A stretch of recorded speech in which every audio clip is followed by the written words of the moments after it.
Soil itself has a remarkable ability to lock down and take out the carbon from the air and keep it safe inside the soil.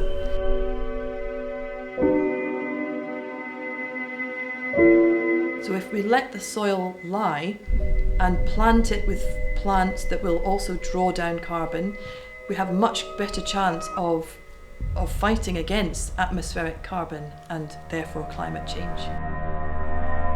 I was to focus on soils and our relationship to them, and it seemed a perfect opportunity to intersect with the pilgrimage to COP26, which was walking between Dunbar and Glasgow in November of last year. Rather than making banners or flags, I decided to make a wearable cape, so a wearable object that through pictures and through embroidery expresses our very profound and special relationship with soil, which of course sustains most of life on Earth. Stitched by hand by many people within Dunbar, both children and adults, with lots of colourful threads to try to convey the joy and exciting lives under the soil, making the invisible visible. Inside the cape there are pockets which have collected soils during the pilgrimage to COP26.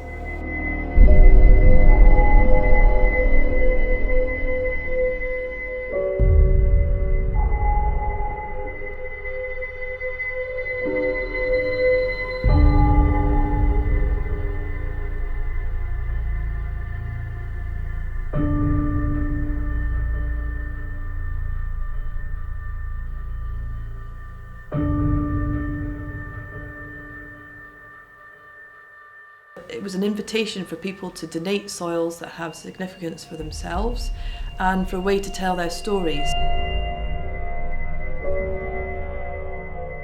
Each soil in the exhibition the colour of the soil is shown by a brush mark, because many of these soils have become the large paintings that you'll see in Terra Infirma.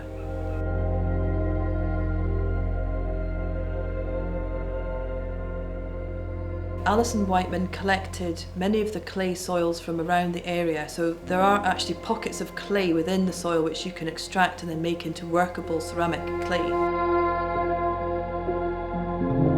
And we did workshops with adults and children in the local area, and focusing on trying to make objects express something about the creatures that you find within soil. Some of them are plates with scratched imagery of the little tiny amoebas and ciliates within the soil, and some of them are little sculptures, three-dimensional forms of these wonderful, almost monstrous creatures that live there.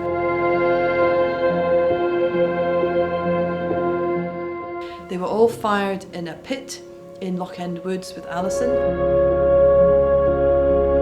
and this lovely smoked colours and forms on the outside of the patina really shows the kind of integrity and the variety that you find within soil. What I find so inspiring about soil is that it's one of the most marvellous ways for sequestering carbon.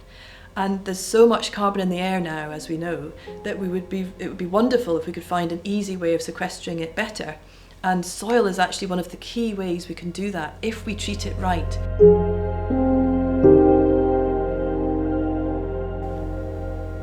During this fellowship, we've been doing lots of events, workshops, celebrations, meals, and sometimes intersection between science and art.